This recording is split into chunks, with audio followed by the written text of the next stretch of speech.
Hello, welcome or welcome back to my channel, and it's time to officially start the new year with a January TBR, the first TBR of 2026. I think it's insane we've gotten to this point, but I'm so excited to start a full year on my YouTube for the very first time, and I have so many exciting ideas for videos. December obviously did not go the way I planned with videos because my laptop decided to give out on me and I couldn't edit or do absolutely anything apart from be on Safari, which isn't actually helpful at all. So I've decided to do January in a more fun, explosive way, a lot more videos, a lot more reading vlogs, a lot more fun videos, and just really experiment and, see how it goes. I'm really excited. But I have picked the TBR of books that I want to read in January. I don't think there are any pre-orders apart from Enchantra that I have, and I've already read Enchantra, so I'm not adding that to the TBR. And I think there's only one other release, which is Claire Sager's King of Ravens, which is coming out in January. But I don't think I'm going to get that until like the second half of the month onwards. And if I can get to it, I'm going to be really excited because I love Claire Sager's books. Her A Kiss of Iron trilogy was some of the best political intrigue I've ever read, and I had such a blast. I love it so much. So I'm really excited for her newest release. I think it's going to be even better, and I have so much excitement for it. But I don't know if I'm going to get to it in January because I don't know when it will be delivered.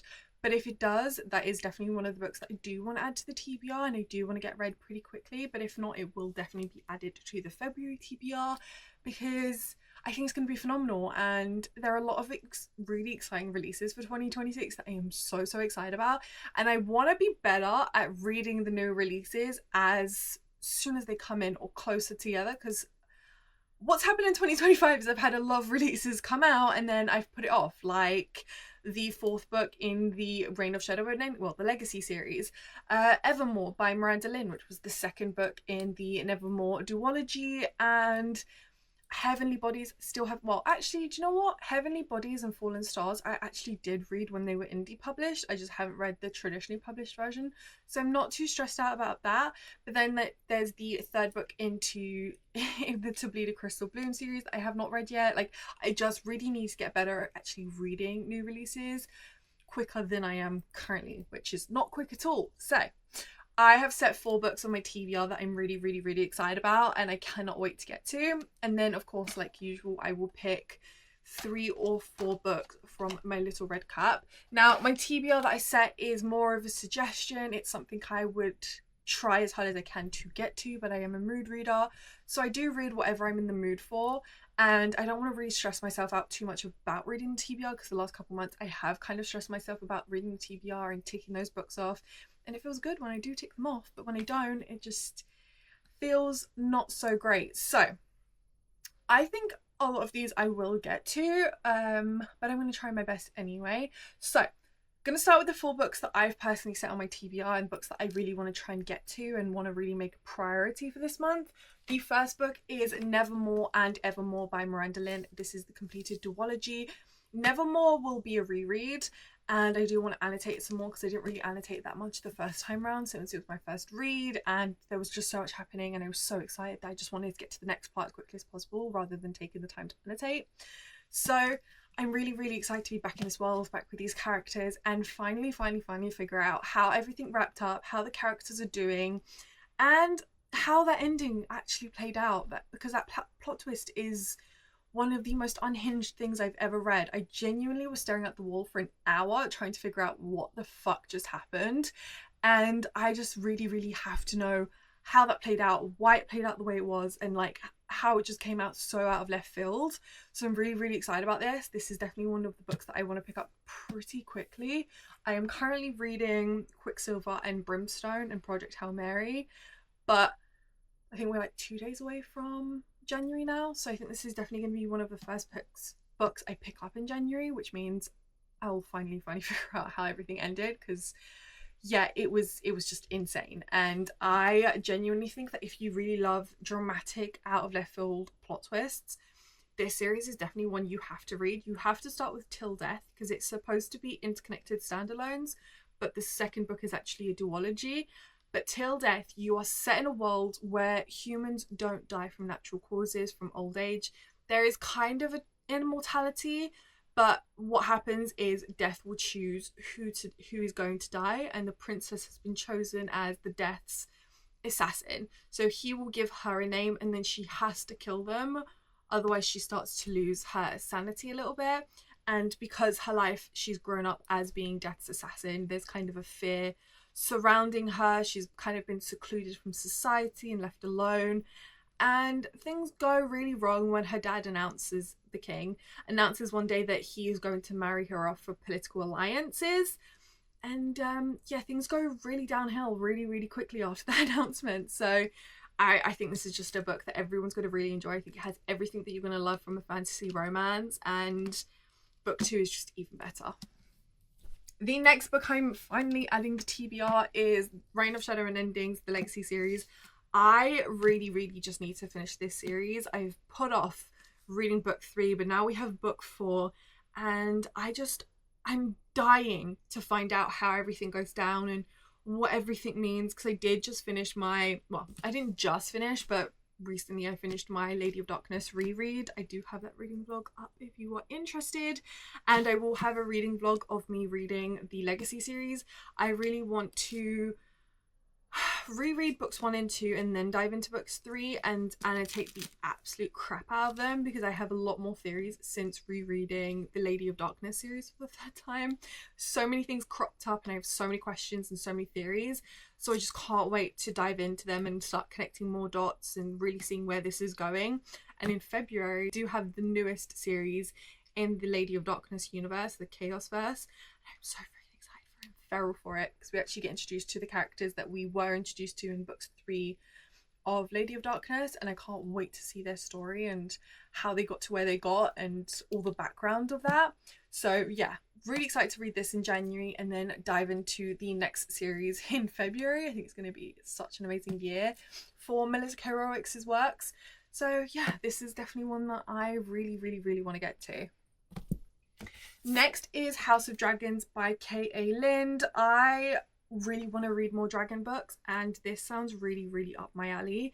I haven't heard anyone talk about it, which is really surprising, but it says, enter the House of Dragons. 10 years ago, half fae, half human Kerrigan Aragon was discreetly dropped off on the steps of Draco Mountain with nothing but a note. Swept into the care of the House of Dragons, an elite training program for the gifted fae, her life changed completely. Once a year, every student over the age of 16 is invited by one of the 12 houses of Elandria to join them, granting them protection and a place to belong. But Kerrigan isn't chosen. Unclaimed and adrift, she strikes a bargain with the governing dragon society 1 month to convince a house to select her or give up her birthright forever and work for the society instead.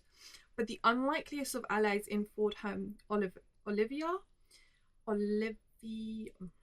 the cursed fae prince who escaped his dark throne, Kerrigan has to chart her own destiny and reshape the world. House of Shadows is either just about to be released or is released, so I think this is a perfect time to pick it up so I can immediately pick up book 2. The publisher did actually send me book 2, and I've been meaning to pick up book 1, so I think this is the perfect opportunity to do so, and I'm really, really excited about it. And the last book that I am setting on my TBR is We Who Will Die by Stasia Stark. I am so excited. I am so feral for this. I feel like this is going to be an insane, amazing read. This is my Fairy Loot edition for December, and I'm so, so happy they picked it up, because I've been dying for just a special edition of Stasia Stark's works, because I've loved everything she's written, and this sounds absolutely freaking phenomenal. It's got gladiators, it's got vampires, it's got trials. It just sounds freaking amazing, and I'm so, so excited for it. And if you haven't heard about it, because it's been all over Book Talk, then where have you been?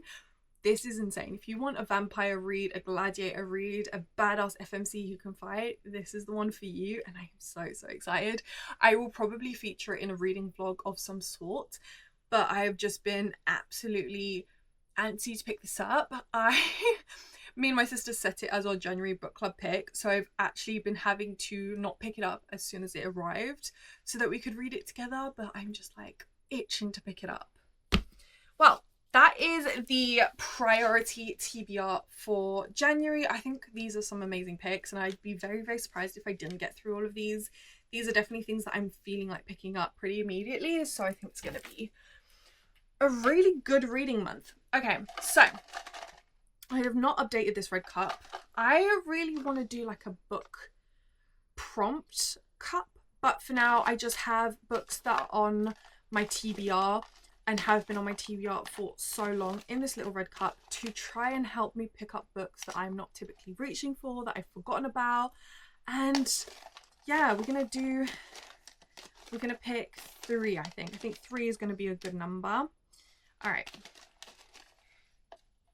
first pick is Winter Gods and Serpents. Okay, this is my last chance to pick this up. If I do not read this, or if I DNF it again, I think I'm going to unhaul this. I did try to read this, I don't know if it was 2024 or 2025, but I ended up temporarily DNFing it. I was having a bit of a struggle to dive into this story. I just realized that I forgot to say what this was about.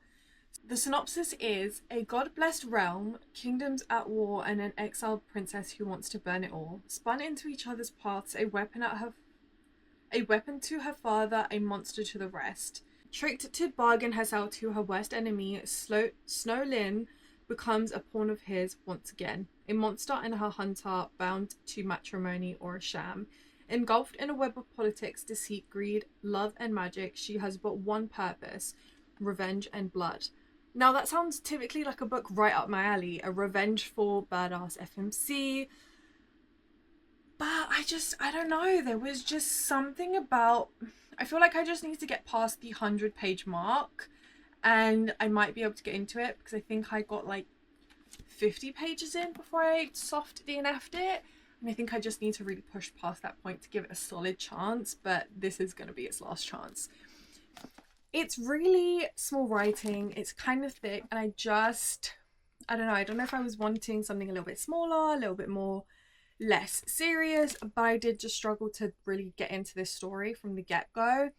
So this is going to be my last chance. If I don't pick this up, if I DNF it again, I'm going to unhaul this, and it sucks because it sounds really interesting. It's just, I don't know, there's just something about it that I just couldn't seem to get into. All right, the second book is For She Is Wrath. Now, the second red cup book pick is For She Is Wrath. The synopsis is: the whispers grew louder, like the stones themselves were speaking to me, like the earth had been cleaved in two and begun talking, and that one word rose again above the rest, an incantation and warning all at once: vengeance. I think this is a YA. Oh, wait, this is the synopsis. What if the man you loved was the very person who betrayed you? Danya has been betrayed by her lover and falsely imprisoned for a crime she didn't commit. She's counting down the days until she can exact her revenge when a fellow prisoner offers a chance to escape and the keys to a dangerous jinn magic. Armed with a brand new identity and all the power she could want, Danya enacts a plan to bring down those who cheated her and her family. But the one person standing in her way is the very man who signed her life away. Retribution becomes a complicated game of cat and mouse, because betrayal isn't simple and revenge certainly isn't easy, not when your heart is involved. Why has this been on my TBR for so long? This came out in 2024. This has been on my TBR for about a year and a half. Why has it taken me this long to pick up? Because this sounds, again, like an amazing read that I'm going to really enjoy. I've never read anything by Emily Vega before, so this is going to be a really interesting read. And it's going to be nice to read from a reader, a new writer. And I'm sure by now the second book must be out, and I don't have it. So, a new book to read. Okay, now the last and final book by the Little Red Cup is... Please be a good one.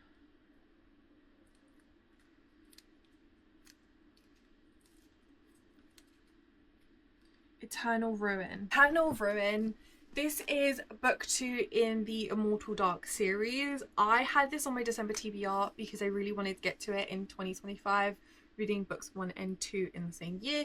But unfortunately things did not go as planned and I ended up reading a lot less than I originally thought I would. So this is still on the TBR, but I think reading the first book in January, it was my very first book of 2025 that I read, and then reading the second book in January is going to be really interesting and funny, and I am really excited to get back into this world. I'm really excited to see where things left off. I think things are going to be a lot more interesting now. The characters know each other, the plot has really started to develop, we are familiar with the world, and I'm really excited. This is not going to be the first book of 2026 because I really want to read Nevermore, but this is definitely going to be a book that I'm going to really try and get to in January.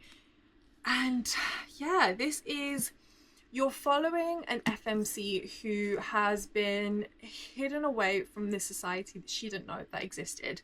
When her sister disappears, she is called back to the society that her family lived in, back to her house. Each family had like a house and one person ran that house, and that house had a vampire. She's now called back into this society. She is now needs to take up the mantle of her house, but she has to go through school first, has to learn about the world and the vampires and everything that comes along with running her own house. While she is doing that, her only goal and her only plan is to find out what happened to her sister and get revenge. And yeah, she's in way over her head. She has no idea what she's in for. She has no idea what's the dynamics that is in play, and her and the family vampire do not get along.